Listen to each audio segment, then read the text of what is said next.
O PTB está passando por um novo momento. A fundação já vinha o trabalho sendo feito pelo Francisco Galindo, nosso presidente, né, que deixa a fundação agora. E eu conversei com o Chico sobre isso, eu era um apoiador, sempre fui do conselho curador da fundação há muitos anos já. Eu renunciei à vice-presidência do conselho curador para assumir a presidência da fundação. E o trabalho que o Chico Galindo vinha fazendo, era um trabalho ambicioso. Ele tem pronto o estudo, o projeto para fazer lá uma universidade, na verdade uma faculdade de ciências políticas. É a área do Chico, né? Ele desenvolveu esse trabalho, não teve oportunidade de colocar em prática, mas desenvolveu todo um trabalho, já conversamos sobre isso. O PTB vive um novo momento a partir do abril de 2018, né? Você participou com a gente disso, da construção do novo programa estatutário do partido, que na verdade não é um programa novo. Eu que estou, a minha origem e a minha vida no partido foi a Secretaria de Comunicação, e você sempre esteve ao meu lado. Nós construímos esse discurso de comunicação do partido na última década, praticamente, com base naquilo que o PTB era na sua origem, né? Nos fundamentos de Pasqualini. E nós trouxemos a comunicação nesse diapasão, esses anos todos, buscando essas raízes, essas propostas, e isso acabou dando origem a uma proposta de reestruturação do programa estatutário do PTB, que acabou sendo aprovado em abril de 2018, que traz de volta o partido para 45, na fundação do partido, quando o PTB foi criado por Getúlio Vargas e foi criado de uma maneira muito moderna, né? O PTB em 45 era realmente uma revolução em marcha, como o Getúlio falava. Era um partido que era uma resposta, segundo os textos de Pasqualini, né? É engraçado, eu fico falando para você alguma coisa que nós damos praticamente juntos, mas é assim. Os textos de Pasqualini colocam lá que o PTB é uma resposta aos partidos comunistas e socialistas que se apresentavam como os únicos representantes do proletariado. Mas o PTB defendia o liberalismo econômico, que ficou tão moderno, mas já estava lá no Estatuto em 45, o liberalismo econômico e os direitos sociais do trabalhador. Por isso o PTB era tão moderno. O trabalhismo inglês só foi se libertar do comunismo e do socialismo em 90. E a social-democracia alemã foi antes, em 50, porque a Alemanha estava dividida. Não podia ela, no lado ocidental, defender o comunismo quando o lado de lá do muro era comunista. O PTB nasceu nesse ambiente, nesse caldo cultura, logo depois da Segunda Grande Guerra, de uma maneira muito moderna, era uma revolução em marcha mesmo. Mas quando Getúlio coloca na ilegalidade o comunismo e o socialismo, esses movimentos precisavam se abrigar em algum lugar. E vieram se abrigar exatamente no partido que era uma resposta a eles, mas que defendiam os mesmos direitos sociais, vamos dizer assim, não as teorias deles. E acabou o PTB ficando posicionado na mente das pessoas um pouco mais à esquerda do que ele era, na verdade.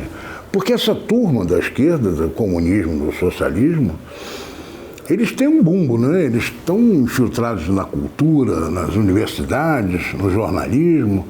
Então eles falam muito mais do que o conservadorismo ou que o liberalismo. Eles costumam usar da comunicação de forma muito mais efetiva. E isso distorceu a imagem do PTB.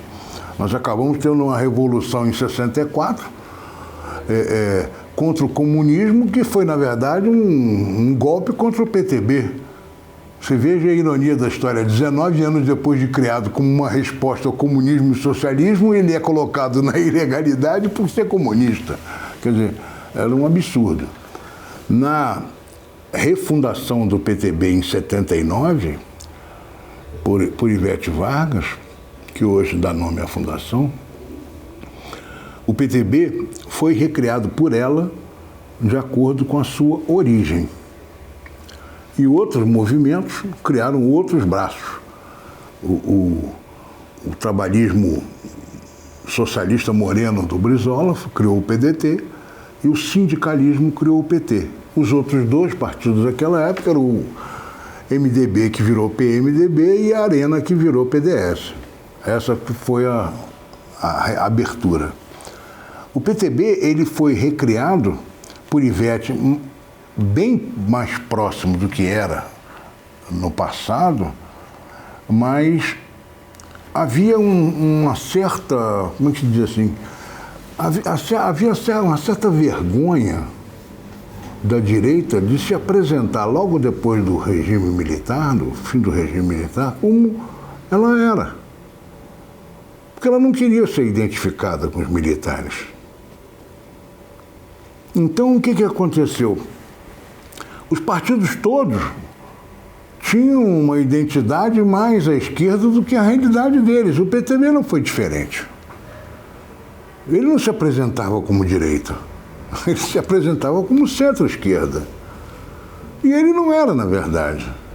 Ele era um partido de centro, conservador, pregava o liberalismo econômico, direitos sociais. Liberalismo econômico, liberal. Direitos sociais, conservador. Estava posicionado. Essa reforma do programa estatutário em 18 é consequência de todo esse trabalho de comunicação que o PTB fez durante algum tempo, uma década com certeza muito forte, e foi escrito esse programa e nós aprovamos numa convenção. De sorte que no mesmo ano que nós fizemos isso, houve a eleição do Bolsonaro, que foi uma ruptura. Uma ruptura política. A velha política recebeu das urnas o que ela plantou durante alguns anos. Ou seja, uma rejeição total. E um político que se apresentou, vinculado à credibilidade dos militares, se elegeu. Hoje, nós assistimos à crise que nós estamos, com praticamente toda a velha política, muitos dos líderes da velha política que estão hoje gerando essa crise contra o governo Bolsonaro se elegeram na carona dele. Está aí o Dória, está aí o Witzel e tantos outros. Mas querendo derrubar ele. O PTB não. Porque o PTB, pouco antes da eleição do Bolsonaro, se reencontrava como partido e se reencontrava com seus ideais cristãos, com seus ideais liberais, conservadores. E nós não queremos tirar um presidente que prega esses ideais da presidência da República. Os resultados da identidade política do Bolsonaro são vistos de uma forma muito clara. As estatais davam 70 bilhões de prejuízo por ano, no primeiro ano do governo Bolsonaro deu 70 bilhões de lucro. Então o homem não rouba e não deixa roubar.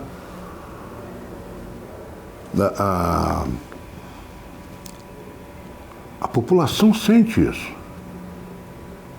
Que a velha política, querendo esperneando para não perder o espaço. E o Bolsonaro foi eleito com 40% e 40% continua tendo. O que você vê no Nordeste hoje, e não sou eu que estou dizendo, são os líderes de esquerda que comandam os estados nordestinos, eles estão dizendo, nós vamos colher derrota nas urnas agora. Porque mentiram para eles. Disseram que o Bolsonaro ia acabar com Bolsa Família, ele deu o 13º do Bolsa Família. O Bolsonaro, no primeiro ano de governo, levou água para os nordestinos, que custou tantos bilhões, e é uma obra que se arrasta durante não sei quanto tempo, ele rapidamente conseguiu.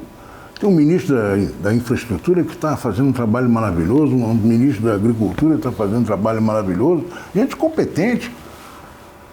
E por que nós vamos ficar contra? Vamos ficar a favor. E isso para nós está virando uma verdadeira revolução. E eu tenho a sorte de, nesse momento, ser convidado para assumir a Fundação Ivete Vargas, onde nós vamos discutir política. Vai me fazer estudar, porque eu sou publicitário. A minha vivência política é de operador político. É um publicitário que caiu na política, mas há 40 anos. E eu já estou estudando, mas é uma coisa nova para mim, esse debate, esse trabalho que a gente tem que desenvolver na Fundação. Vai ser uma coisa boa, tenho certeza.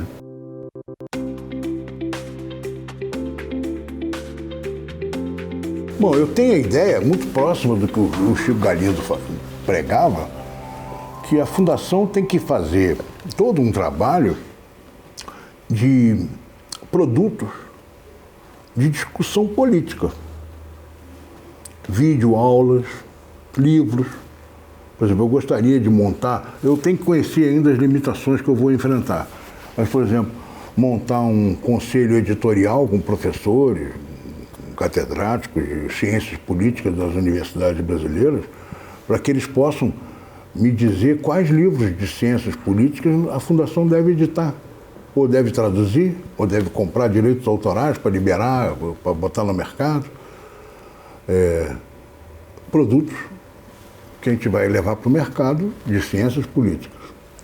A mesma coisa, palestras, aulas, videoaulas, tudo como na forma de produtos para que possam chegar, usando todos esses meios que nós temos hoje à nossa disposição, para fazer chegar à sociedade, para ela poder estudar, para poder conhecer. A minha ideia não é estudar a ciência política como ciência política. A minha ideia é estudar a ciência política e transformar ela em algo compreensível pelas pessoas. Ou seja, aquela parte que ela precisa compreender como funciona. Ela necessariamente não precisa estudar Edmund Burke, John Locke, né, para conhecer. Boas coisas também. Hã? São boas coisas também, né? São boas coisas também estudar isso, mas não é. Eu nunca estudei, estou estudando agora. Né? Chegando na terceira idade, aliás, já cheguei há algum tempo, estudando. Porque não estudei isso atrás. Lá atrás eu estudava outras coisas. Minha área era comunicação, não era política. Mas eu estou na política há muitos anos. Mas o resultado dessas filosofias precisa chegar à população. Por exemplo, o pai do liberalismo político. Você fala, o cara é pai do liberalismo político. Isso é uma coisa. Mas quando John Locke explica os direitos naturais,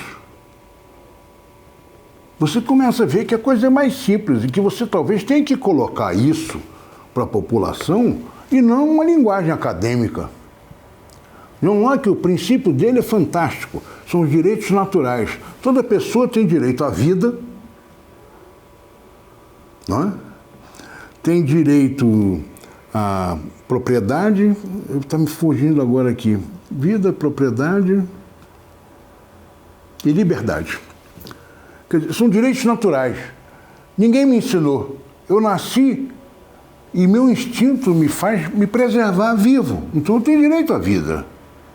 Não é? Eu quero ser livre. Eu não quero ser um passarinho numa gaiola. Não é? Um passarinho você bota aí na gaiola, você abrir a porta e voa. O passarinho sabe o que é liberdade. Você também sabe. Então, vida e liberdade. E a propriedade, ora, o homem tem essa capacidade de arar o chão, plantar a semente e colher o fruto. Ora, se ele tem esse direito, Ele tem esse direito, se ele faz esse trabalho de plantar o chão e colher o fruto, ele tem direito àquela propriedade que ele está trabalhando para sustentar a família. São os 3 direitos naturais de John Locke, que é o pai do liberalismo. Ele defendeu isso há 800 anos atrás. Não é? E hoje, você vai pelo mundo inteiro, os cachorros latem nas divisas das propriedades, dizendo que ele sabe do direito que ele tem da vida, da liberdade e da propriedade. E tem gente aí da esquerda que ainda questiona isso até hoje. Quer dizer, mas colocando de uma maneira mais simples, as pessoas entendem mais fácil. Quer dizer, eu, como não sou cientista político, eu quero estudar ciência política e, como comunicador, talvez transformar isso em algo, com algum produto, alguma forma mais fácil das pessoas entenderem. Mas quero também que a ciência política, que a Fundação Ivete Vargas, tenha o seu papel até universitário, fazer curso universitário de estudos políticos. Eu não vou abrir mão disso, porque isso é muito importante. Não é? Mas o outro lado, como um comunicador, eu entendo. Você tem que ter um produto mais simples para que a população entenda o que é isso. De onde vem isso e por que é tão importante. As pessoas escutam falar isso, não, o outro é liberal, o outro é conservador, o outro é isso, o outro é aquilo, mas não entende exatamente o que é aquilo. Então a gente tem que transformar isso numa linguagem mais comum para as pessoas. Eu creio que esse é o trabalho mais importante da Fundação Ivete Vargas.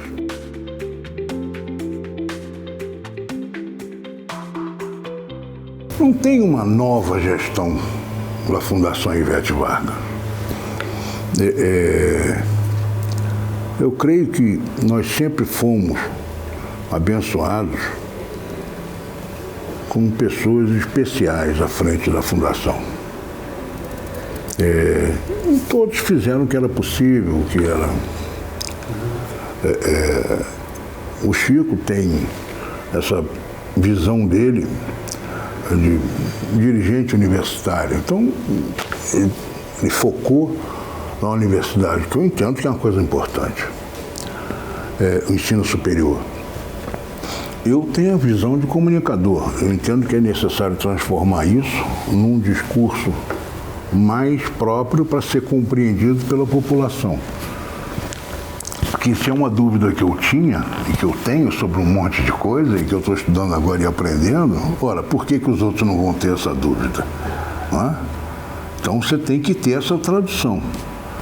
E outras pessoas tiveram outros trabalhos importantes. Ela não tem uma nova gestão, ela tem uma continuidade de um trabalho que vem sendo feito e muito bem feito há muito tempo.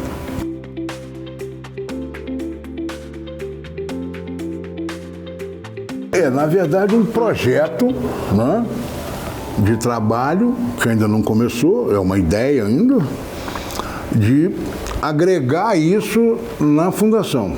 Vamos ver se é possível. Né? O próprio diretor que vai me acompanhar, o diretor de administração, é um cara fantástico, mas um discurso acadêmico, né? Eu tento arrancar isso dele o tempo todo, o discurso acadêmico, porque não se comunica com discurso acadêmico, né? Um cara com as ideias fantásticas, mas tem que... Então eu tenho essa coisa, né? A Fundação é isso, ela... A cada gestão, eu estou no Conselho Curador há anos e vejo isso há muitos anos, ela vem se renovando aos poucos. Cada pessoa nova que chega traz alguma coisa, mas ela é sempre a Fundação de Estudos Políticos do PTB e ela é sempre uma ferramenta de trabalho para esse tipo de coisa. Não tem um cavalo, nunca houve um cavalo de pau dentro da instituição, né?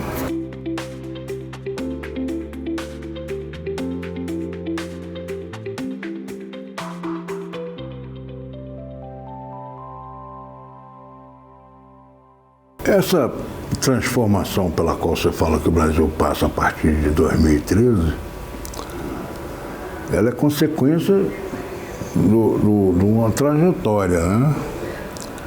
As pessoas não recebem do Estado aquilo pelo qual pagam. Isso é a primeira coisa. A Fundação Perseu Abramo, do PT, fez uma pesquisa na periferia de São Paulo há pouco tempo atrás, não me lembro há quanto tempo foi,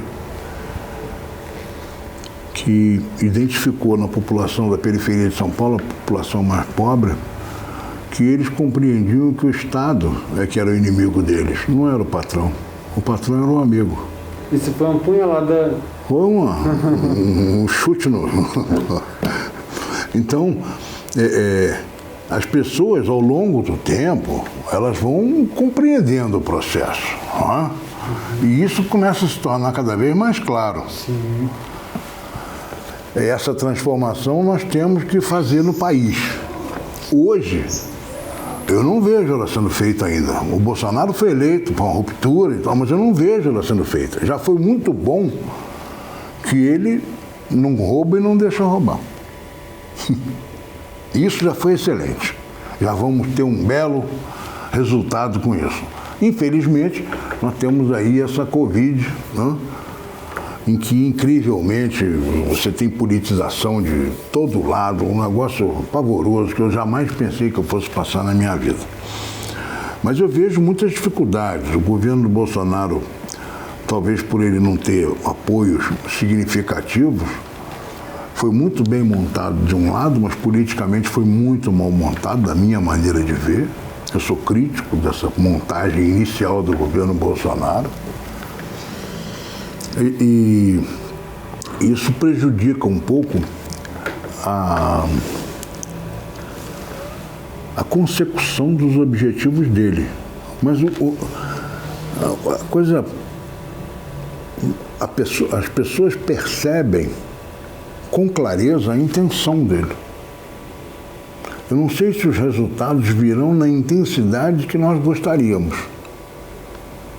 mas as pessoas percebem que isso é perseguido pelo governo. Por exemplo, você fala muito da discussão da reforma tributária, mas a reforma tributária não vai resolver nada. A reforma tributária tem que ser precedida de uma reforma administrativa. Você tem que diminuir o custo do Estado. Porque senão você não pode abrir mão de arrecadação. E se você não pode abrir mão de arrecadação, você não vai fazer, você vai tocar 6 por meia dúzia na reforma tributária. Por exemplo, não se quer fazer, tem que botar todo mundo para pagar. Uma das coisas que a reforma tributária poderia fazer é todo mundo passar a contribuir, porque tem muita gente que está sonegando, não está contribuindo. Bom, então vamos fazer a CPMF de novo. Não, CPMF de novo não. É difícil, não é fácil. Ainda mais com a velha política está aí. A velha política não foi embora. O Bolsonaro foi eleito, mas no poder executivo todo é ele que foi eleito, mais ninguém. Então é difícil fazer isso. Eu não acredito que nós vamos conseguir grande. Eu gosto mais da discussão do parâmetro de costumes, de práticas, da seriedade das coisas. Isso eu gosto. Eu acho que um general não é a melhor pessoa para conversar no Congresso com os políticos. Eu não acho que isso combine, mas eu me divirto com isso. Um político sentar para conversar com o general, esse cara vai me prender. Né?